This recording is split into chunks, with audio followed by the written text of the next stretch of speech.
Currently market में RVNL यानी कि रेल विकास निगम लिमिटेड के शेयर्स काफी ज्यादा ट्रेंडिंग में आ चुके हैं। अगर आप लोग मार्च 2023 से लेकर अभी तक की परफॉर्मेंस को देखेंगे तो इस कंपनी के शेयर्स की प्राइस 3 गुना ग्रो कर चुकी है। और अगर आप लोग करंटली इस कंपनी के शेयर्स की प्राइस को देखेंगे तो यहाँ पर करंटली कंपनी की जो शेयर्स की प्राइस है वो इसके ऑल टाइम हाई से अराउंड 15% नीचे है। मेरे कहने का मतलब यह है कि अगर आप लोग इस कंपनी के शेयर में इन्वेस्टमेंट करना चाहते हैं तो करंटली आपको इस कंपनी के शेयर अंडर वैल्यूड पोजीशन में मिल रहे हैं। और अगर आप लोग शॉर्ट पीरियड ऑफ टाइम में आरबीएनएल के शेयर्स की परफॉर्मेंस को देखेंगे तो अदर रेलवे स्टॉक्स के कंपैरिजन में यहां पर आपको ग्रोथ ज्यादा दिखाई देगी। लेकिन क्या आरबीएनएल के शेयर्स में इन्वेस्टमेंट करने का ये सही टाइम हो सकता है? कंपनी के शेयर्स की प्राइस करंटली अपने ऑल टाइम हाई से 10 to 15% लोअर चल रही है। कंपनी के फंडामेंटल क्या कहते हैं और इसी के साथ साथ आपको यहां पर इन्वेस्टमेंट करना है कि नहीं, हर एक चीज के बारे में आज की इस वीडियो में डिटेल में डिस्कशन करेंगे। तो हमेशा की तरह आज का वीडियो भी इंपॉर्टेंट और इंटरेस्टिंग होने वाला है। तो आज की इस वीडियो को शुरू करने से पहले हमेशा की तरह इस वीडियो को कर देना लाइक शेयर, इसी के साथ साथ अगर आप इस चैनल पर नए हो तो चैनल को सब्सक्राइब करो और इस वीडियो को लाइक करो। सबसे पहले समझते हैं कि आरवीएनएल यानी कि रेल विकास निगम लिमिटेड के शेयर्स का बिजनेस मॉडल क्या है, आखिर इस कंपनी का सबसे ज्यादा रेवेन्यू कैसे जनरेट होता है। देखो, अगर आप लोग रेलवेज के स्टॉक्स को ऑब्जर्व करेंगे तो मार्केट में बहुत सारे रेलवेज के स्टॉक्स हैं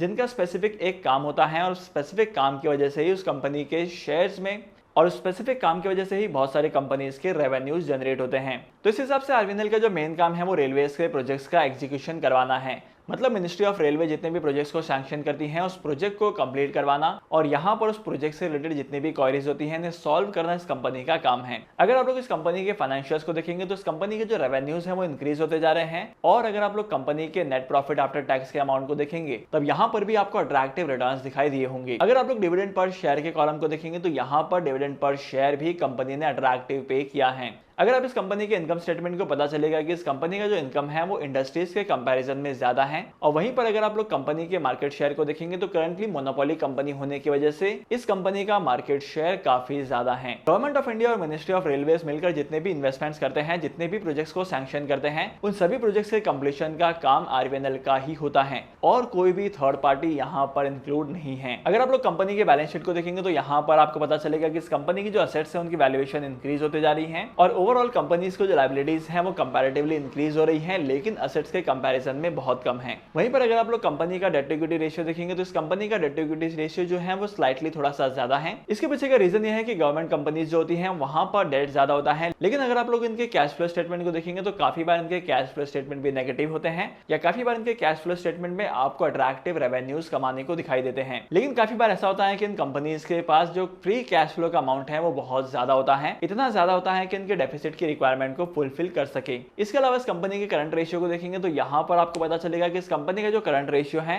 वो इंडस्ट्री के मुकाबले बहुत ही कम है। इसके बाद अगर आप लोग कंपनी के इस कैश फ्लो स्टेटमेंट को एनालाइज करेंगे तो आपको पता चलेगा कि यहाँ पर आपको अट्रैक्टिव रिटर्न्स कमाने को मिल सकते हैं क्योंकि कंपनी का कैश फ्लो स्टेटमेंट काफी ज्यादा अट्रैक्टिव है। इस कंपनी का कैश फ्लो स्टेटमेंट की कुछ चीजें नेगेटिव में है और कुछ पॉजिटिव में है।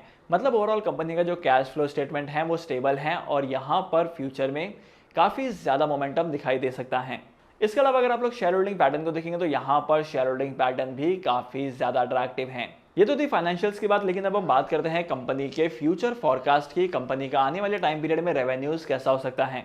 करंटली अगर आप लोग गवर्नमेंट ऑफ इंडिया के प्रोजेक्ट्स को देखेंगे तो गवर्नमेंट ऑफ इंडिया जो है वो रेलवे के सेक्टर में काफी ज्यादा इन्वेस्टमेंट कर रहा है और वंदे भारत के सक्सेसफुल होने के बाद से रेलवेज के स्टॉक्स में और भी ज्यादा रैली आई है। और गवर्नमेंट ऑफ इंडिया का प्लान ये है कि आने वाले टाइम पीरियड में वंदे भारत पॉसिबली हर जगह पर चलाई जाएगी और ज्यादा से ज्यादा इस ट्रेन का इस्तेमाल किया जाएगा। तो उसकी वजह से मार्केट में रेलवेज के प्रोजेक्ट की डिमांड बढ़ेगी और रेलवेज के शेयर्स की डिमांड भी बढ़ेगी। लेकिन अगर आप लोग इस कंपनी के शेयर्स में इन्वेस्टमेंट करते हैं तो आपको हमेशा ही ये ध्यान रखना है कि यहाँ पर इन्वेस्टमेंट सिर्फ और सिर्फ लॉन्ग टर्म के पर्सपेक्टिव से करना है। अगर आप लोग शॉर्ट टर्म के लिए इन्वेस्टमेंट करना चाहते हैं और इस कंपनी के शेयर से अट्रैक्टिव रिटर्न्स कमाना चाहते हैं तो शॉर्ट टर्म में ऐसा होना बहुत ही मुश्किल लगता है। यहाँ पर आपको अट्रैक्टिव रिटर्न्स की तो छोड़ो, आपको वोलेटिलिटी ज्यादा दिखाई दे सकती है। तो आपके इन्वेस्टमेंट के पोर्टफोलियो में आपको शॉर्ट टर्म के लिए इस कंपनी के शेयर को होल्ड नहीं करना है। लॉन्ग टर्म के लिए आप इन्वेस्टमेंट कर सकते हैं 3 से 5 साल के टाइम पीरियड के लिए। और अगर आप लोग 3 से 5 साल के लिए टाइम पीरियड के लिए इन्वेस्टमेंट करते हैं और 5 साल से ज्यादा इस कंपनी के शेयर्स को रखते हैं अपने पोर्टफोलियो में तब आपको बहुत ही ज्यादा अट्रैक्टिव रिटर्न्स कमाने को मिलेंगे। आई होप कि आज की इस वीडियो का कंटेंट आपको वैल्यूएबल लगा होगा। अगर आपको आज की इस वीडियो का कंटेंट वैल्यूएबल लगा है तो इस वीडियो को लाइक करना। और स्टॉक मार्केट में इन्वेस्टमेंट करने के लिए डीमैट अकाउंट की रिक्वायरमेंट पड़ती है और डीमैट अकाउंट ओपन करने के लिए टॉप 3 ब्रोकर्स के लिंक मैंने आपको डिस्क्रिप्शन में दी है, वहां पर जाकर आप डीमैट अकाउंट ओपन कर सकते हैं। तो फिर मिलेंगे अगली वीडियो में नए टॉपिक के साथ, एक इंटरेस्टिंग टॉपिक के साथ। तब तक के लिए signing off, happy investing and good bye.